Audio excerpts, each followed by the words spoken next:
മക്കളെ എല്ലാവർക്കും നമസ്കാരം. Welcome to super notes. രാവിലെ 5 മണി നമ്മൾ നമ്മുടെ 5 AM ക്ലബ്ബ് നമ്മൾ സ്റ്റാർട്ട് ചെയ്യുകയാണ്. ഓക്കെ, രാവിലെ 5 മണിക്ക് നിങ്ങളെല്ലാം ഉറക്കം എഴിച്ചു.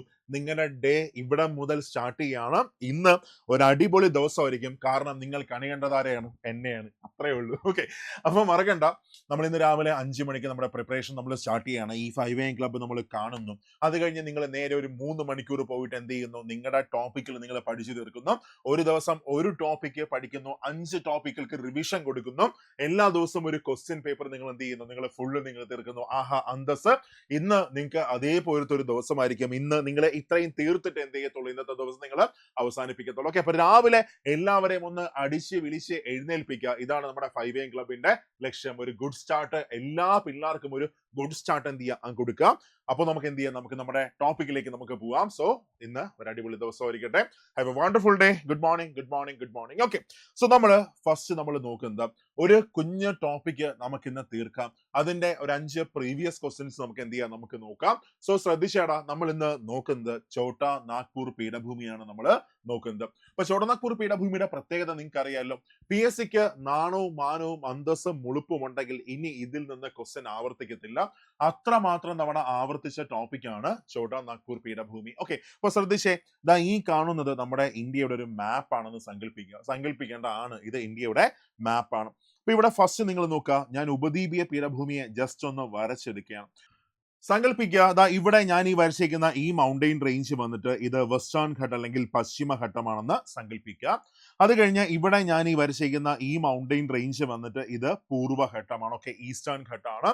വെസ്റ്റേൺ ഘട്ട്, പിന്നെ അത് കഴിഞ്ഞ് ഈസ്റ്റേൺ ഘട്ട്. ഓക്കെ, അപ്പൊ ഈ ഈസ്റ്റേൺ ഘട്ട് ഞാനിപ്പോ നോക്കുകയാണെങ്കിൽ ഈസ്റ്റേൺ ഘട്ട് ഇങ്ങനെ ഒരു ഡിസ്കണ്ടിന്യൂസ് റേഞ്ച് ആയിട്ടാണ് ഞാൻ ഈസ്റ്റേൺ ഘട്ടിനെ മാർക്ക് ചെയ്തിരിക്കുന്നത്. പൂർവ്വഘട്ടത്തെ ഒരു ഡിസ്കണ്ടിന്യൂസ് റേഞ്ച് ആയിട്ടാണ് മാർക്ക് ചെയ്തിരിക്കുന്നത്. എന്തുകൊണ്ട് അങ്ങനെ മാർക്ക് ചെയ്തു? കാരണം പൂർവ്വഘട്ടത്തിന്റെ ഉയരം കുറവാണ്. സോ ഉയരം കുറവായത് കൊണ്ട് തന്നെ നദികൾ ആരെ മുറിച്ചു കിടക്കുന്നു? പൂർവ്വഘട്ടത്തെ മുറിച്ചു കിടക്കുന്നു. മഹാനദി, ഗോദാവരി, കൃഷ്ണ, കാവേരി തുടങ്ങിയ നദികൾ ആരെ മുറിച്ചു കിടക്കുന്നുണ്ട്? പൂർവ്വഘട്ടത്തെ മുറിച്ചു കിടക്കുന്നുണ്ട്. അതുകൊണ്ട് തന്നെ ഈ പൂർവ്വഘട്ടം എന്തല്ല, ഈസ്റ്റേൺ ഘട്ട് ഒരു കണ്ടിന്യൂസ് റേഞ്ച് ആണോ എന്ന് ചോദിച്ചാൽ ഈസ്റ്റേൺ ഘട്ട് എന്തല്ല, ഒരു കണ്ടിന്യൂസ് റേഞ്ച് അല്ല, അതൊരു ഡിസ്കണ്ടിന്യൂസ് റേഞ്ച് ആണ്. ഓക്കെ, അപ്പൊ ഞാൻ ഇവിടെ പശ്ചിമഘട്ടം മാർക്ക് ചെയ്തു, പൂർവ്വഘട്ടം മാർക്ക് ചെയ്തു. നെക്സ്റ്റ് നോക്കിയടാ, ഇവിടെ ഞാൻ ഈ വരച്ചിരിക്കുന്ന ഈ മൗണ്ടെയിൻ റേഞ്ച് വന്നിട്ട് ഇത് വിന്ധ്യയാണെന്ന് നിങ്ങൾ സങ്കല്പിക്കുക. ഓക്കെ, വിന്ധ്യ. ഈ വരച്ചിരിക്കുന്ന ഈ മൗണ്ടെയിൻ റേഞ്ച് ആണ് വിന്ധ്യ. വിന്ധ്യയ്ക്ക് സമാന്തരമായി വിന്ധ്യയുടെ തെക്ക് ഭാഗത്ത് സ്ഥിതി ചെയ്യുന്ന 7 പർവ്വത നിരകളെ ചേർത്താണ് നമ്മൾ സാത്പുര എന്ന് പറയുന്നു. സോ വിന്ധ്യയ്ക്ക് സമാന്തരമായിട്ട് വിന്ധ്യയുടെ തെക്ക് ഭാഗത്തായി സ്ഥിതി ചെയ്യുന്ന 7 പർവ്വത നിരകളെ ചേർത്താണ് നമ്മൾ സാത്പുര എന്ന് പറയുന്നത്. അത് കഴിഞ്ഞ് നോക്കി, ദാ ഇവിടെ ഈ കാണുന്ന ഈ പീഠഭൂമിയാണ് നമ്മുടെ ഡെക്കാൻ പീഠഭൂമി. കണ്ടായിരുന്നോ? ഇതാണ് നമ്മുടെ ഡെക്കാൻ പ്ലാറ്റു. ഇത് ഡെക്കാൻ പീഠഭൂമിയാണ്. ഇന്ത്യയിലെ ഏറ്റവും വലിയ പീഠഭൂമിയായ ഡെക്കാൻ പീഠഭൂമിയാണ് ട്രയാങ്കിൾ ഷേപ്പിനകത്ത് ഞാൻ മാർക്ക് ചെയ്തിരിക്കുന്നത്. ദാൻ ഇവിടെ ദാ ഈ മാർക്ക് ചെയ്തിരിക്കുന്ന ഈ പീഠഭൂമി വന്നിട്ട് നോക്കി, ഞാൻ C എന്ന് മാർക്ക് ചെയ്തിരിക്കുന്ന ഈ പീഠഭൂമിയാണ് ഛോട്ടാ നാഗ്പൂർ പീഠഭൂമി. സോ ഇന്നത്തെ ഈ സെഷൻ നമ്മൾ പഠിക്കാൻ പോകുന്ന എന്താണ്? ഛോട്ടാ നാഗ്പൂർ പ്ലാറ്റു ആണ്. ഈ സെഷൻ നമ്മൾ എന്ത് ചെയ്യാൻ പോകുന്നത്? നമ്മൾ പഠിക്കാൻ പോകുന്നത് അതിന്റെ ഫുൾ പ്രീവിയസ് ക്വസ്റ്റ്യൻസ് നമുക്ക് എന്ത് ചെയ്യാം? നമുക്ക് നോക്കാം. അപ്പൊ ഛോട്ടാ നാഗ്പൂർ പീഠഭൂമിയുടെ ഫസ്റ്റ് പോയിന്റ് പറയുകയാണെങ്കിൽ, വിന്ധ്യയുടെ കിഴക്ക് ഭാഗത്ത് സ്ഥിതി ചെയ്യുന്ന പീഠഭൂമിയാണ് ഛോട്ടാ നാഗ്പൂർ പീഠഭൂമി. വിന്ധ്യയുടെ കിഴക്ക് ഭാഗത്ത് സ്ഥിതി ചെയ്യുന്ന പീഠഭൂമിയാണ് ഛോട്ടാ നാഗ്പൂർ പീഠഭൂമി. മാത്രമല്ല, ഇന്ത്യയുടെ കിഴക്കൻ പീഠഭൂമി എന്നറിയപ്പെടുന്ന ആരെയാണ്? ഛോട്ടാ നാഗ്പൂരിനെയാണ്. അപ്പൊ ഇന്ത്യയുടെ കിഴക്ക് ഭാഗത്ത് സ്ഥിതി ചെയ്യുന്ന പീഠഭൂമിയാണ് ഛോട്ടാ നാഗ്പൂർ. ഇന്ത്യയുടെ കിഴക്കൻ പീഠഭൂമി എന്നറിയപ്പെടുന്നത് ഛോട്ടാ നാഗ്പൂർ ആണ്. മാത്രമല്ല, ഒരുപാട് തരത്തിലുള്ള ധാതുക്കളാണ് ഛോട്ടാ നാഗ്പൂർ പീഠഭൂമിയിലുള്ളത്. അതുകൊണ്ട് തന്നെ ഇന്ത്യയുടെ ധാതു കലവറ എന്നറിയപ്പെടുന്ന പീഠഭൂമി അതും ആരാണ്? ഛോട്ടാ നാഗ്പൂർ പീഠഭൂമിയാണ്. ഇന്ത്യയുടെ മിനറൽ പ്ലാറ്റു എന്നറിയപ്പെടുന്നത് ഛോട്ടാ നാഗ്പൂർ ആണ്. മാത്രമല്ല, ഇന്ത്യയിലെ ഏറ്റവും പ്രധാനപ്പെട്ട ഭൂഖണ്ഡാന്തര പീഠഭൂമി അല്ലെങ്കിൽ ഇന്ത്യയിലെ ഏറ്റവും പ്രധാനപ്പെട്ട കോണ്ടിനെന്റൽ പ്ലാറ്റു ഓർ ഭൂഖണ്ഡാന്തര പീഠഭൂമി അതും ആരാണ്? ഛോട്ടാ നാഗ്പൂർ ആണ്. മറക്കരുത്, Chota Nagpur is an example of continental plateau. എന്താണ് ഭൂഖണ്ഡാന്തര പീഠഭൂമി എന്ന് വെച്ചാൽ സംഭവം ഇത്രയേ ഉള്ളൂ. പ്ലേറ്റ് ടെക്ടോണിക്സിന്റെ ഫലമായിട്ട് അല്ലെങ്കിൽ ഫലക ചലനത്തിന്റെ ഫലമായിട്ട് അല്ലെങ്കിൽ ഫലക ചലനത്തിന്റെ ഫലമായി രൂപം കൊള്ളുന്ന പീഠഭൂമികളെയാണ് നമ്മൾ എന്ത് പറയുന്നത്? നമ്മൾ ഭൂഖണ്ഡാന്തര പീഠഭൂമി എന്ന് പറയുന്നു. എന്ന് വെച്ചാൽ നിങ്ങളൊന്ന് ആലോചിച്ച് നോക്കിയേ, ഹിമാലയം എങ്ങനെയാണ് ഫോം ചെയ്തത്? പണ്ട് പണ്ട് പണ്ട് പണ്ട് പണ്ട് ഇൻഡോ ഓസ്ട്രേലിയൻ പ്ലേറ്റും യുറേഷ്യൻ പ്ലേറ്റും തമ്മിൽ കൂട്ടിമുട്ടി. ഞാൻ രണ്ട് സൈഡിൽ നിന്ന് ഫോഴ്സ് കൊടുക്കുകയാണ്. അപ്പൊ എന്ത് സംഭവിക്കും? നടുഭാഗം ഇങ്ങനെ മുകളിലേക്ക് ഇങ്ങനെ ഉയർന്നു പൊങ്ങി വരും. ഓക്കെ, അങ്ങനെയാണ് ഹിമാലയം ഫോം ചെയ്തത്. അപ്പൊ സ്വാഭാവികമായിട്ടും രണ്ട് പ്ലേറ്റുകൾ തമ്മിൽ കൂട്ടിമുട്ടുമ്പോൾ ഈ എൻഡ് മാത്രമല്ല ഉയർന്നു പൊങ്ങുന്നത്, മറിച്ച് അതിന് മുമ്പുള്ള പ്രദേശങ്ങളും എന്ത് ചെയ്യും? ഉയർന്നു പൊങ്ങും. അങ്ങനെ ഉയർന്നു പൊങ്ങി രൂപം കൊള്ളുന്ന പീഠഭൂമികളെയാണ് നമ്മൾ കോണ്ടിനെന്റൽ പ്ലാറ്റു എന്ന് പറയുന്നു. സോ ഡെഫിനിഷൻ എന്താണ്? പ്ലേറ്റ് ടെക്ടോണിക്സിന്റെ ഫലമായിട്ട് അല്ലെങ്കിൽ വൻകര വിസ്ഥാപനത്തിന്റെ ഫലമായിട്ട് ഓർ ഫലക ചലനത്തിന്റെ ഫലമായിട്ട് രൂപം കൊള്ളുന്ന പീഠഭൂമികളെയാണ് നമ്മൾ കോണ്ടിനെന്റൽ പ്ലാറ്റു അല്ലെങ്കിൽ ഭൂഖണ്ഡാന്തര പീഠഭൂമി എന്ന് പറയുന്നു. സോ ചോടനാഗ്പൂർ ഒരു ഭൂഖണ്ഡാന്തര പീഠഭൂമിയാണ്. എന്നാൽ ഡെക്കാൻ പ്ലാറ്റു നമ്മൾ നോക്കുകയാണെങ്കിൽ ഡെക്കാൻ പീഠഭൂമി എന്ത് പീഠഭൂമിയാണ്? ഒരു ലാവാ പീഠഭൂമിയാണ്. ഡെക്കാൻ ഒരു ലാവാ പീഠഭൂമിയാണ്. ചോടനാഗ്പൂർ എന്താണ്? ഒരു ഭൂഖണ്ഡാന്തര പീഠഭൂമിയാണ്. ഇത് കടലുമായിട്ട് ബൗണ്ടറി ഷെയർ ചെയ്യുന്ന ഒരു പീഠഭൂമിയാണ്. ഓക്കെ, ഇനി മനസ്സിലാക്കുക, ഈ ചോടനാഗ്പൂർ പീഠഭൂമി എത്ര സംസ്ഥാനങ്ങളിലായിട്ടാണ് വ്യാപിച്ചിരിക്കുന്നത്? ചോടനാഗ്പൂർ പീഠഭൂമി വ്യാപിച്ചിരിക്കുന്നത് 5 സംസ്ഥാനങ്ങളിലായിട്ടാണ് ചോടനാഗ്പൂർ പീഠഭൂമി വ്യാപിച്ചിരിക്കുന്നത്.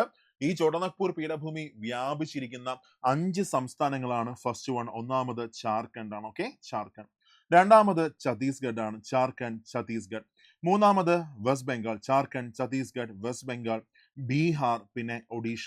So Jharkhand, okay, Jharkhand, Chhattisgarh, west Bengal, Bihar, Odisha എന്നീ 5 സംസ്ഥാനങ്ങളിലായിട്ടാണ് ചോടനാഗ്പൂർ പീഠഭൂമി വ്യാപിച്ചിരിക്കുന്നത്. ഇതിൽ ചോടനാഗ്പൂരിന്റെ സാന്നിധ്യം ഏറ്റവും അധികമുള്ള സംസ്ഥാനം ജാർഖണ്ഡ് ആണ്. ഓക്കെ, ജാർഖണ്ഡിലാണ് ചോടനാഗ്പൂർ പീഠഭൂമിയുടെ സാന്നിധ്യം അത്യാവശ്യം നന്നായിട്ട് ഉള്ളത്.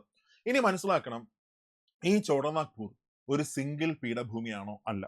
ചോടനാഗ്പൂർ ഒരു സിംഗിൾ പീഠഭൂമി അല്ല, മറിച്ച് 3 ഉപപീഠഭൂമികളെ ചേർത്താണ് നമ്മൾ ചോടനാഗ്പൂർ എന്ന് പറയുന്നത്. സോ ചോടനാഗ്പൂർ എന്താണ്? 3 ഉപപീഠഭൂമികൾ ചേർന്നതാണ് ചോടനാഗ്പൂർ. 3 സബ് പ്ലാറ്റ്യൂസിനെ ചേർത്താണ് നമ്മൾ ചോടനാഗ്പൂർ എന്ന് പറയുന്നത്. കണ്ടായിരുന്നോടാ? ഇത് ചോടനാഗ്പൂർ പീഠഭൂമിയാണെന്ന് സങ്കല്പിക്കുക. ചോടനാഗ്പൂർ പീഠഭൂമിയുടെ ഭാഗമായ 3 ഉപപീഠഭൂമികളാണ്. ഒന്ന് ഈ കാണുന്ന റാഞ്ചി പീഠഭൂമിയാണ്. സോ ചോടനാഗ്പൂരിന്റെ ഭാഗമായ 3 ഉപപീഠഭൂമികളാണ്. ഒന്ന് റാഞ്ചി പീഠഭൂമി, രണ്ടാമത് വന്നിട്ട് ഹസാരിബാഗ് പീഠഭൂമിയാണ്. രണ്ടാമത് വന്നിട്ട് ആരാണ്? ഹസാരിബാഗ് പീഠഭൂമിയാണ്. മൂന്നാമത് വന്നിട്ട് കൊദർമ പീഠഭൂമിയാണ്. മൂന്നാമത് വന്നിട്ട് ആരാണ്? മൂന്നാമത് വന്നിട്ട് കൊദർമ പീഠഭൂമിയാണ്. അങ്ങനെ 3 ഉപപീഠഭൂമികളെ ചേർത്താണ് നമ്മൾ ചോടനാഗ്പൂർ എന്ന് പറയുന്നത്. ഇതൊരു സിംഗിൾ പ്ലാറ്റു ആണോ? അല്ല.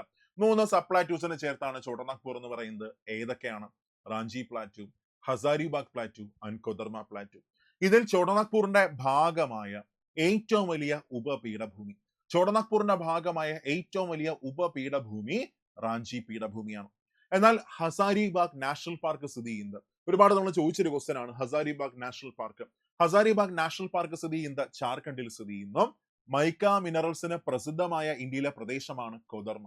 മൈക്ക മിനറൽസിന് പ്രസിദ്ധമായ ഇന്ത്യയിലെ പ്രദേശമാണ് കൊദർമ. പക്ഷേ മറക്കരുത്, ലോകത്തെ ഏറ്റവും അധികം മൈക്ക ഉൽപ്പാദിപ്പിക്കുന്ന രാജ്യം ഇന്ത്യയാണ്.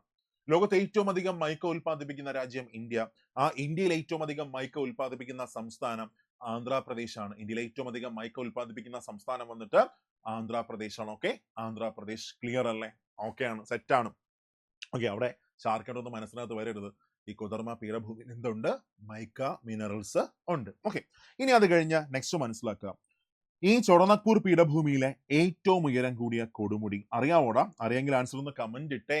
ചോടനാഗ്പൂർ പീഠഭൂമിയിലെ ഏറ്റവും ഉയരം കൂടിയ കൊടുമുടിയാണ് ചോടനാഗ്പൂർ പീഠഭൂമിയിലെ ഏറ്റവും ഉയരം കൂടിയ കൊടുമുടിയാണ് Paresh Nath hills, Jharkhand. Paresh Nath hills, Jharkhand. So Chotanagpur പീഠഭൂമിയിലെ ഏറ്റവും ഉയരം കൂടിയ കൊടുമുടിയാണ് പരേഷ് നാഥ് ഹിൽസ്, ജാർഖണ്ഡ്.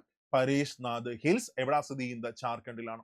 മാത്രമല്ല ഓർത്തിരിക്കുക, ബസാൾട്ട് ശിലകൾക്ക് പ്രസിദ്ധമായ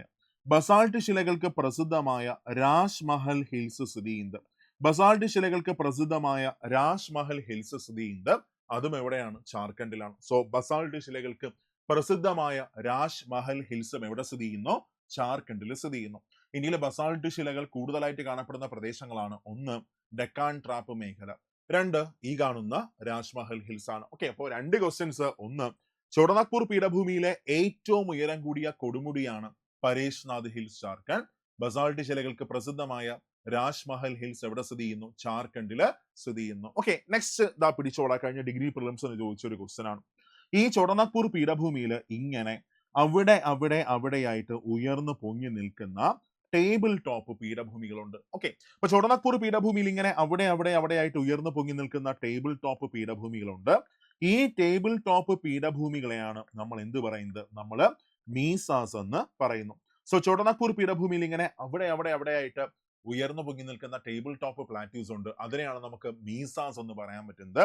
ഈ മീസാസിനെ പ്രാദേശികമായി അറിയപ്പെടുന്ന പേരാണ്, മീസാസിനെ പ്രാദേശികമായി വിളിക്കുന്ന പേരാണ് പാർട്ട്ലാൻഡ്സ് എന്ന് അറിയപ്പെടുന്നു. മീസാസിനെ ലോക്കലി അറിയപ്പെടുന്ന പേരാണ് പാർട്ട്ലാൻഡ്സ് എന്ന് അറിയപ്പെടുന്നു. സോ മീസാസ് അല്ലെങ്കിൽ പാർട്ട്ലാൻഡ്സിന് പ്രസിദ്ധമായ ഇന്ത്യയിലെ പ്രദേശം, മീസാസ് അല്ലെങ്കിൽ പാർട്ട്ലാൻഡ്സിന് പ്രസിദ്ധമായ ഇന്ത്യയിലെ പ്രദേശമാണ് ചോട്ടനാഗ്പൂർ പീഠഭൂമി. ഓക്കെ അല്ലേ?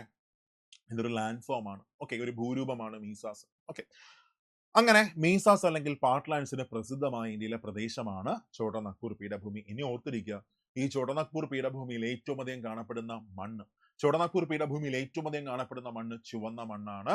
അവിടെയുള്ള അയൺ ഓക്സൈഡിന്റെ പ്രസൻസ് ആണ് ഈ മണ്ണിന് ചുവന്ന നിറം എന്ത് ചെയ്യുന്നത്, കൊടുക്കുന്നത്.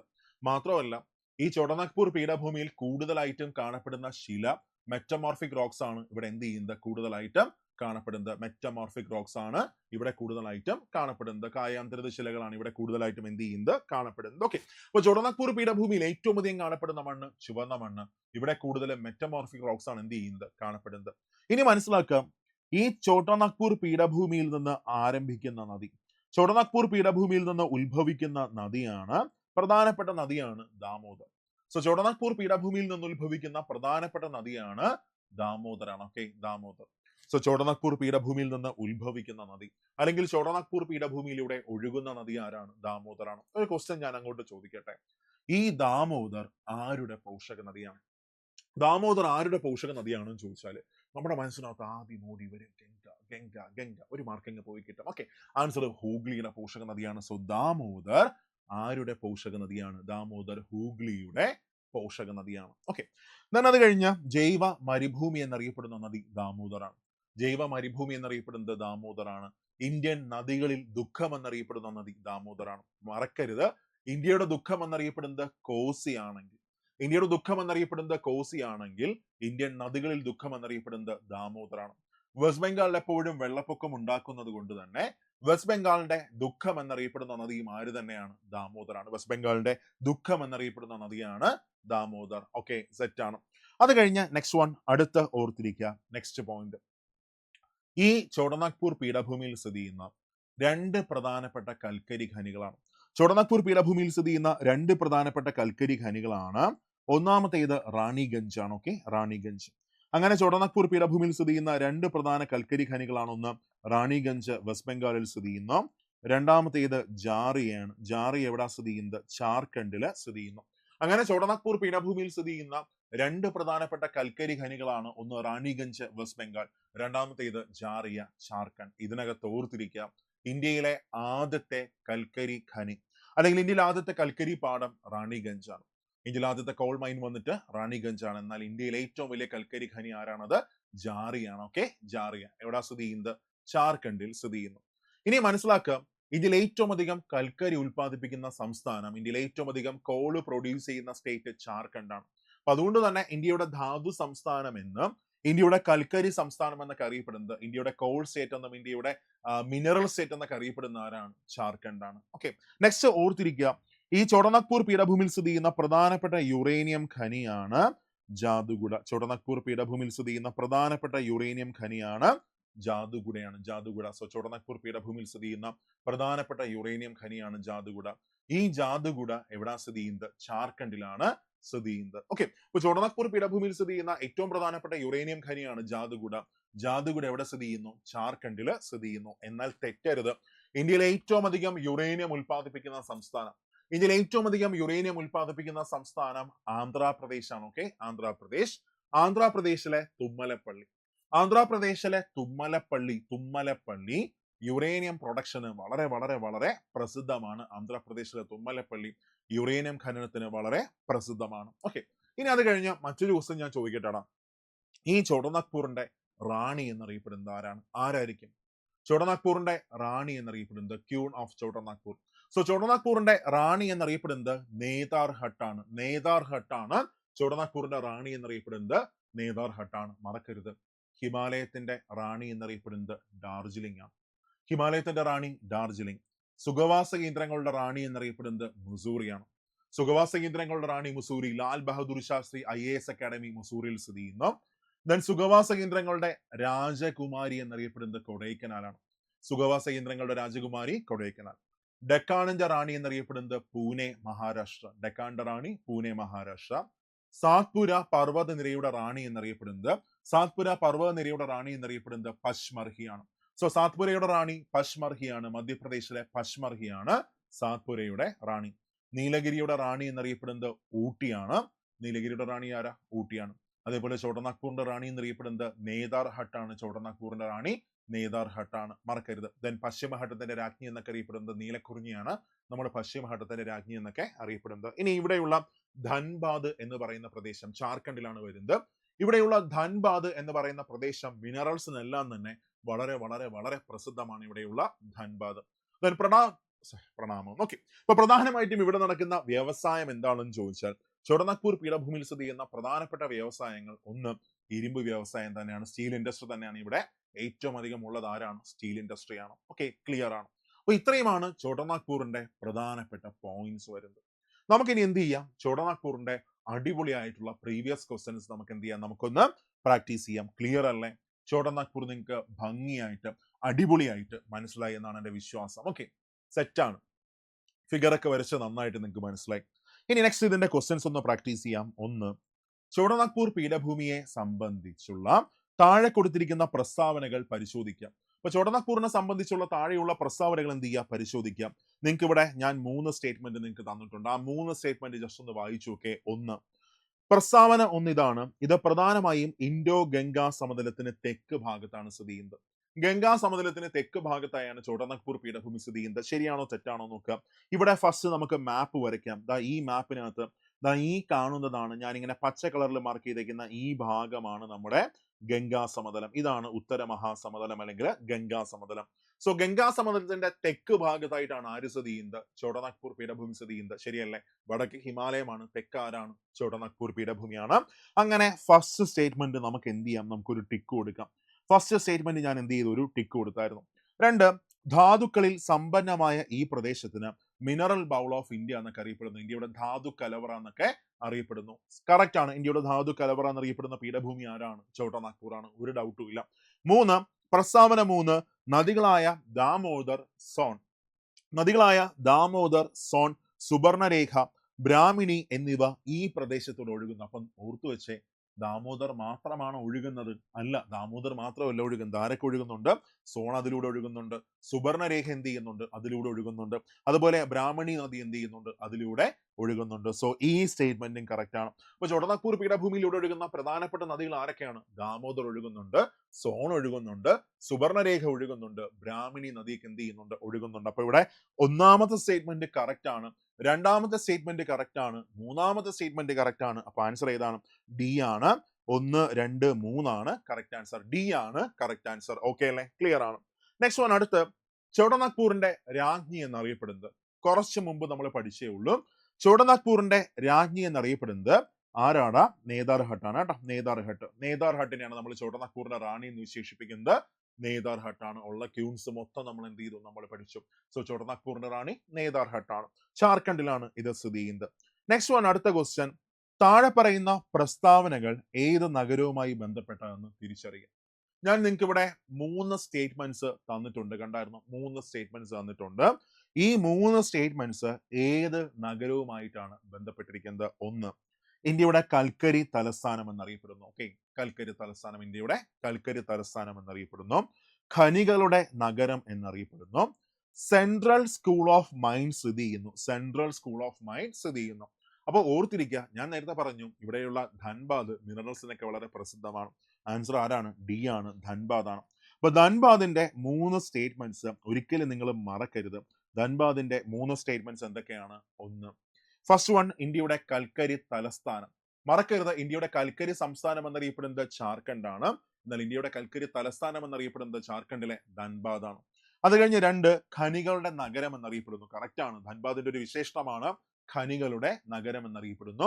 3, സെൻട്രൽ സ്കൂൾ ഓഫ് മൈൻസ് സ്ഥിതി ചെയ്യുന്നത്. സെൻട്രൽ സ്കൂൾ ഓഫ് മൈൻസ് സ്ഥിതി ചെയ്യുന്നത് എവിടെയാണ്? ധൻബാദിലാണ്. സെൻട്രൽ സ്കൂൾ ഓഫ് മൈൻസ് സ്ഥിതി ചെയ്യുന്നത് ധൻബാദിലാണ്. അപ്പൊ ഇവിടെ 3 സ്റ്റേറ്റ്മെന്റ് ആരുമായിട്ടാണ് മാച്ച് ചെയ്യുന്നത്? ധൻബാദുമായിട്ടാണ് മാച്ച് ചെയ്യുന്നത്. നെക്സ്റ്റ് ക്വസ്റ്റ്യൻ ഞാൻ കുറച്ചു മുമ്പ് പഠിപ്പിച്ചുള്ളൂ. മീസ കഴിഞ്ഞ ഡിഗ്രി പ്രിലിംസിന്റെ ക്വസ്റ്റ്യൻ ആയിരുന്നു. മീസാസ് അല്ലെങ്കിൽ പാർട്ട്ലാൻഡ്സ് ഏത് പ്രദേശത്തിന്റെ പ്രത്യേകതയാണ്? സോ മീസാസ് അല്ലെങ്കിൽ പാർട്ട്ലാൻഡ്സ് ഏത് പ്രദേശത്തിന്റെ പ്രത്യേകതയാണ്? ചോടനാഗ്പൂർ പീഠഭൂമിയുടെ പ്രത്യേകതയാണ്. ഈ ചോടനാഗ്പൂർ പീഠഭൂമിയിൽ ഇങ്ങനെ അവിടെയായിട്ട് ഉയർന്നു പൊങ്ങി നിൽക്കുന്ന ടേബിൾ ടോപ്പ് പീഠഭൂമികളുണ്ട്. ആ ടേബിൾ ടോപ്പ് പീഠഭൂമികളെയാണ് നമ്മൾ മീസാസ് എന്ന് പറയുന്നു. ആ മീസാസിനെ പ്രാദേശികമായി അറിയപ്പെടുന്ന പേരാണ് പാർട്ട്ലാൻഡ്സ് എന്നൊക്കെ അറിയപ്പെടുന്നു. സോ മീസാസ് അല്ലെങ്കിൽ പാർട്ട്ലാൻഡ്സ് ആരുടെ പ്രത്യേകതയാണ്? ചോടനാഗ്പൂർ പീഠഭൂമിയുടെ പ്രത്യേകതയാണ്. നെക്സ്റ്റ് വൺ, അടുത്ത ക്വസ്റ്റ്യനിലേക്ക് പോവാം. നെക്സ്റ്റ് ക്വസ്റ്റ്യൻ അടുത്ത് തന്നിരിക്കുന്ന പ്രസ്താവനകളിൽ ചോടനാഗ്പൂർ പീഠഭൂമിയുമായി ബന്ധപ്പെട്ട ശരിയായത് ഏതാണ്? ഇപ്പൊ ഫസ്റ്റ് സ്റ്റേറ്റ്മെന്റ് ഇതാണ്. ഇന്ത്യയുടെ ധാതു നിക്ഷേപ കലവറ എന്നറിയപ്പെടുന്നത് ചോടനാഗ്പൂർ ആണ്. കറക്റ്റ് ആണ്. ഇന്ത്യയുടെ ധാതു നിക്ഷേപ കലവറ എന്നറിയപ്പെടുന്നത് ചോടനാഗ്പൂർ ആണ്. കറക്റ്റ് സ്റ്റേറ്റ്മെന്റ് ആണ്. പീഠഭൂമിയിലൂടെ ഒഴുകുന്ന പ്രധാനപ്പെട്ട നദിയാണ് ദാമോദർ. കറക്റ്റ് ആണ്. ഈ ചോടനാഗ്പൂർ പീഠഭൂമിയിലെ ഏറ്റവും ഉയരം കൂടിയ കൊടുമുടിയാണ് പരേഷ്നാഥ് ഹിൽസ്. അതും കറക്റ്റ് ആണ്. അപ്പൊ ഫസ്റ്റ് സ്റ്റേറ്റ്മെന്റ് കറക്റ്റ് ആണ്, സെക്കൻഡ് സ്റ്റേറ്റ്മെന്റ് കറക്റ്റ് ആണ്, തേർഡ് സ്റ്റേറ്റ്മെന്റ് കറക്റ്റ് ആണ്. സോ ആൻസർ വന്നിട്ട് എന്താണ്? എല്ലാം ശരിയാണ്. ഓക്കെ, ഇന്ത്യയുടെ ധാതു കലവറ, ചോടനാഗ്പൂർ പീഠഭൂമിയിലൂടെ ഒഴുകുന്ന പ്രധാനപ്പെട്ട നദി ദാമോദർ, ദൻ ഏറ്റവും ഉയർന്ന ഭാഗമാണ് പരേഷ്നാഥ് കുന്നുകൾ, ജാർഖണ്ഡിലാണ് സ്ഥിതി ചെയ്യുന്നത്. നെക്സ്റ്റ് വൺ, അടുത്ത ഈ ക്വസ്റ്റ്യൻ നമ്മൾ നേരത്തെ ഇപ്പൊ പ്രാക്ടീസ് ചെയ്ത ക്വസ്റ്റ്യൻ. അങ്ങനെ 5 ക്വസ്റ്റ്യൻസ് നമ്മൾ എന്ത് ചെയ്തു? പ്രാക്ടീസ് ചെയ്തായിരുന്നു. ഓക്കെ, ഇത്രയാണ് ചോടനാഗ്പൂർ പീഠഭൂമിയുടെ പ്രധാനപ്പെട്ട പോയിന്റ്സ്. കൺഫ്യൂസിംഗ് ഫാക്ട്സ് ഓർത്തിരിക്കുക. ഇവിടെ കൂടുതലായിട്ടും കാണപ്പെടുന്നത് മെറ്റമോർഫിക് റോക്സ് ആണ് കാണപ്പെടുന്നത്. ഇത് എന്തു തരം പീഠഭൂമിയാണ്? ഭൂഖണ്ഡാന്തര പീഠഭൂമിയാണ്. ഓർത്തിരിക്കുക, ഡക്കാൻ ഒരു ലാവാ പീഠഭൂമിയാണ്. മാൾവ പീഠഭൂമി എന്തു തരം പീഠഭൂമിയാണെന്ന് നിങ്ങൾ ആൻസർ താഴെ എന്ത് ചെയ്യുക? കമന്റ് ബോക്സിൽ ഒന്ന് ഇട്ടേക്കുക. ആൻസർ ഒന്ന് കമന്റ് ബോക്സിൽ ഇട്ടേക്കുക. മാൾവ എന്ത് തരം പീഠഭൂമിയാണെന്ന് ആൻസർ എന്ത് ചെയ്യുക? ഒന്ന് കമന്റ് ബോക്സിൽ ഇട്ടേക്കുക. Malwa is an example of dash type of plateau ഒന്ന് കമന്റ് ബോക്സിൽ ഇട്ടേക്കണേ, മറക്കരുത് കേട്ടോ. ഓക്കെ, അപ്പൊ ഇവിടെ നെക്സ്റ്റ് നോക്കിയേ, Malwa is an example of dash type of പ്ലാറ്റു. അത് നിങ്ങളൊന്ന് കമന്റ് ബോക്സിൽ ആൻസർ ഒന്ന് ഇട്ടേക്കുക. അവിടെ നിങ്ങൾക്ക് ഒരു ഡൗട്ട് വരും, എവിടെയാണ് മാൾവ പീഠഭൂമി സ്ഥിതി ചെയ്യുന്നത്? ഞാൻ നിങ്ങൾക്ക് ഒരു ഫിഗർ നിങ്ങൾക്ക് കാണിച്ചു തരാം. നോക്കിയേ മക്കളെ, ഇവിടെ ഈ കാണുന്ന ഈ മൗണ്ടെയിൻ റേഞ്ച് വന്നിട്ട് ഇത് ആരവല്ലിയാണ് കേട്ടോ. ഇതാണ് ഇന്ത്യയിലെ ഏറ്റവും പഴക്കം ചെന്ന മൗണ്ടെയിൻ റേഞ്ച് ആയ ആരവല്ലി. ഇവിടെ ഈ കാണുന്ന ഈ പീഠഭൂമിയാണ് മാൾവ പീഠഭൂമി. കണ്ടായിരുന്നോ? ഇതാണ് മാൾവ പ്ലാറ്റു. സോ എന്റെ ക്വസ്റ്റ്യൻ ഇതാണ്, മാൾവ ഏത് തരം പീഠഭൂമിക്ക് ഉദാഹരണമാണ്? ഒരിക്കലും നിങ്ങൾ മറക്കരുത്.